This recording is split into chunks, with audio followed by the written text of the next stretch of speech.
Okay, I want to tell you the story now about Dottie West. Do you know who Dottie West is? You know who Dottie West is. Matt, could we see a picture of Dottie West? This is the beautiful Dottie West.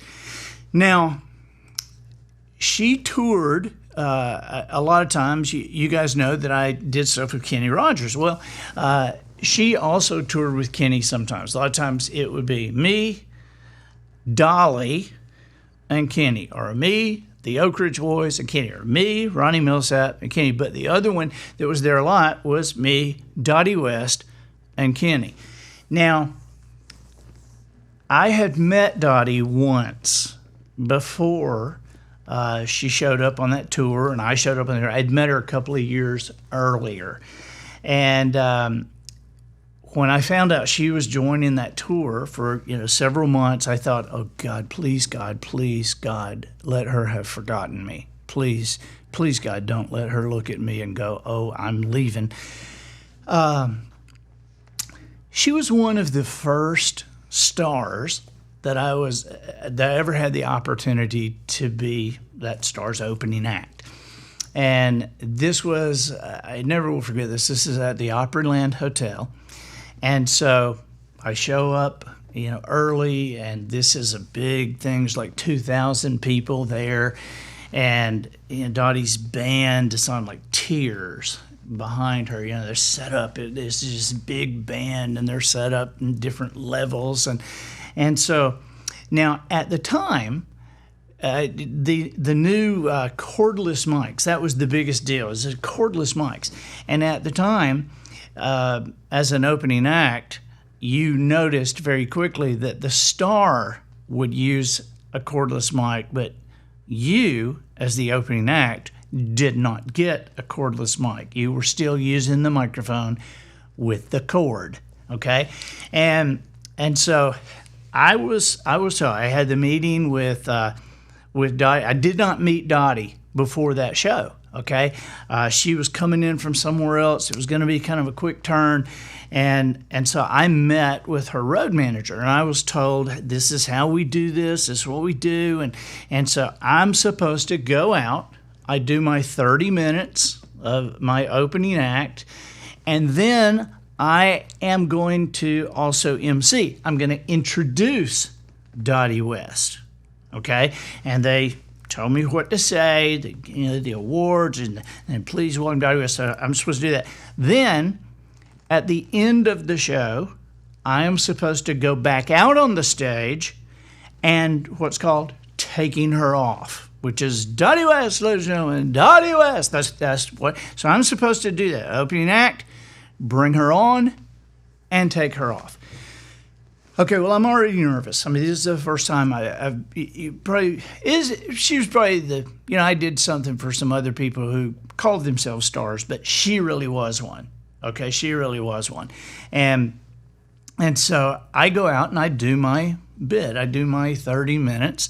And then I look at the side of the stage and I see her. She's standing there. And so I start into the things that I'm supposed to say about her, and the band comes out. They filter out. They've already tuned their instruments. They're nice people, so they weren't standing behind me going ding, ding, ding, like that's other stories about other people. But they were very nice. They'd already done it. They let me have my time on stage, and when I started introducing her, the band trots out, grabs their instruments, they're ready to go. The intro's kind of long anyway, it's a 7-time CMA award winner, so many gold records, so many platinum albums, millions, so all you're doing all this stuff. And I get to the end of that and go, and the band's already playing now. They're playing, and they go, ladies and gentlemen, please welcome Dottie West. And so I've kind of backed up a little bit, and she like struts out. I mean, she's wearing high heels that are about this tall, and she's singing, and she's strutting, and the audience is going nuts.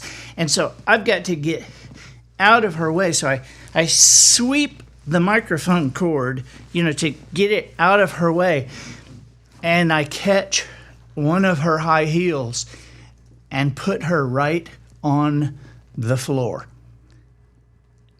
I mean, she's like on her back, okay? And she keeps singing. She keeps singing. I'm like, I'm horrified.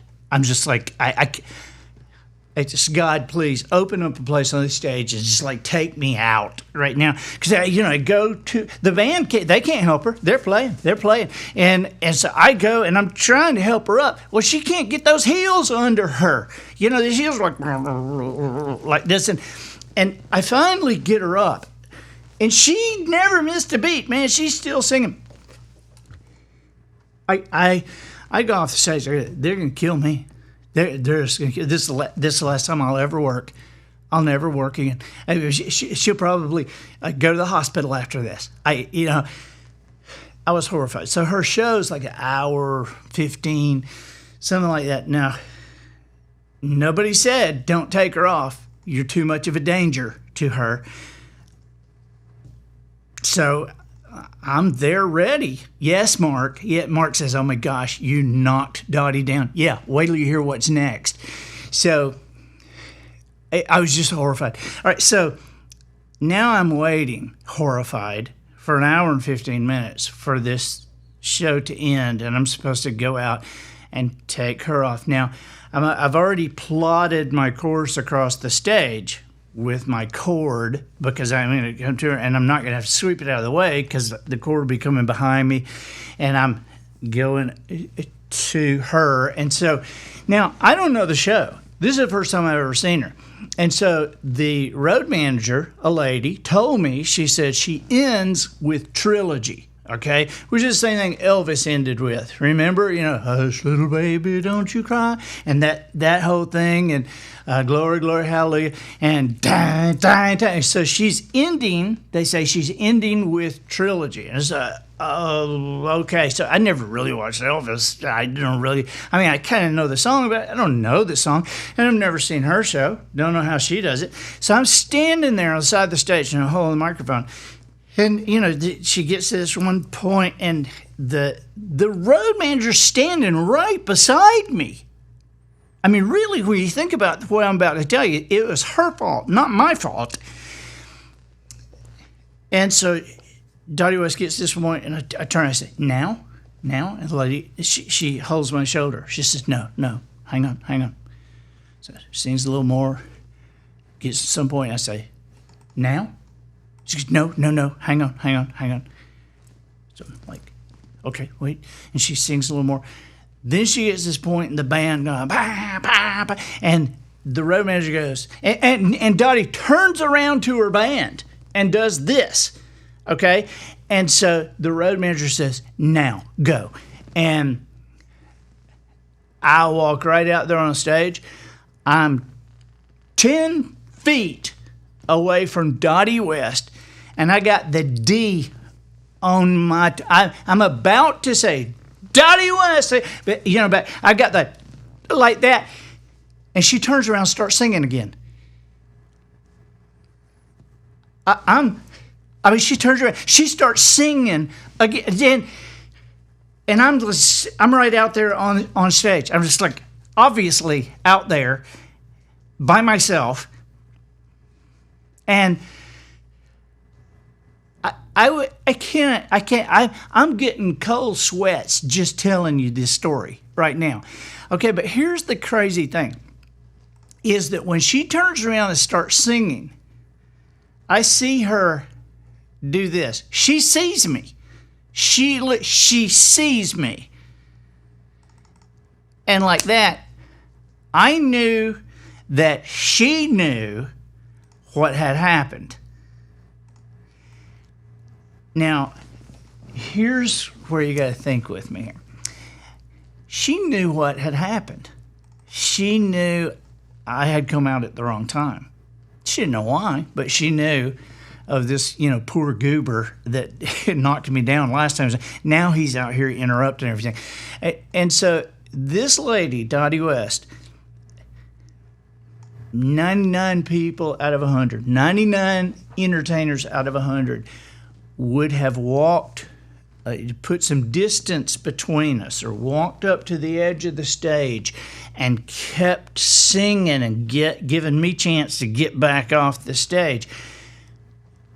She saw me out there, knew what was going on, and instead of hanging me out to dry, she put the microphone in her left hand and waved me and put her arm around me and put the microphone in between us to sing that last bit of Glory, Glory, Hallelujah. Da, da, da, da, da. I don't even remember. I'm about to faint right now telling you. But she like saved me in front of all those people, right? She was like, she made it look like I was supposed to be a part of that. Are you kidding me? Now, I gotta tell you, I mean, I can't even remember how much I groveled after it was all over and how sorry I was. And I never said, butcher lady. I'd never said that. I cannot be. And she just kind of laughed and said, oh, you know, these things happen. Don't worry about it. And so I did not see her again until she, you know, became part of the tour with Kenny. And I'm thinking, please God, don't. She surely won't even recognize me. And she walked in dinner that night and came up and she said, are you using a mic with a cord on it tonight? And I went, and she just laughed and laughed and laughed. And she was so nice. And so later, when I was first able to, there was a television show called Nashville Now at that point. And Nashville Now, it was a big show. It was a talk show in country music, and it was done from Opryland there in Nashville. And this show, I mean, it was huge. It probably wasn't huge in the standards of that time, but in today's time, knowing the numbers of television shows, it was huge. I mean, it would get 4 to 7 million people watching at a time, and it aired 4 times in a 24-hour period. And so I did the show month after month, and so at some point, Ralph Emery, who was the host, was out of town, and they asked me to guest host it. And I said, I would like to. That would be awesome. And they said, who would you like to have as your guest? And I said, Dottie West. I definitely want Dottie West. They said, we'll see if she's available. And she was. And she came on, and I told the story. And I said, I wanted you on here just to tell everybody what an awesome lady you are. Because most people would have, not only would they not have had the presence of mind to do what you did, most people aren't nice enough to do what you did. And so I was able to thank her in front of everybody. And Dottie's gone. She was killed in an automobile accident, which is a very sad day for me. I also had another guest on that show, by the way, before I finish the story, and I had to talk them into doing it. Patsy Claremont, oh my gosh, are you on here? Patsy Claremont. Ladies and gentlemen, Patsy Claremont, she says her face is red for me. Thank you, Patsy. Patsy is like, she's one of the top 3 speakers you have ever heard in your entire life, and she's the best lady speaker I've ever heard, just to let you know. So I got to, also, I had to talk them into another guest. I was doing some stuff with Bob Hope at the time, and there was some singer that was going to be with us in Port Arthur, Texas one night, and I saw him, and I was like, this guy, oh my gosh, this guy's incredible. And so I went, you know, having the opportunity to host the show, and I said, I want this guy. And they said, who? And I said, you know, I'm telling you, this guy, he's better than anybody you've seen long. They go, I don't know. You know, we need, because nobody knows who you are, and you're hosting the show. And so we need to have some big stars, you know, Dottie West, but this guy. And I said, trust me on this. And I said, he'll be in town because the next night were the CMA Awards. And so he was up for the Horizon Award, which is an up-and-coming person, you know. And I said, he'll be here. So I finally talked him into it and had him as my guest and made fun of his name and said, where'd you get a name like Garth? And so, you know, I had Garth Brooks on there, and I teased him about his middle name, which is Troyal, Troyall, for those of you who didn't know. Garth Troyal Brooks or Troyal Garth, I can't really remember. But then the Horizon Award, he won it. And he won a few other awards. I'm not sure if you're aware that he actually won some awards. But the Horizon Award was my favorite one that he won because I was able to look around at the Nashville Now, you know, booking people and go, I told you. And he was great on the show. And then when he won the Horizon Award, it was one of the funniest moments to me because Garth, you know, his first award he'd ever won, he gets up and he says, I want to thank my mom, I want to thank my dad, and I would like to thank God because he's done a hell of a lot for me. I just thought that was the funniest thing in the world.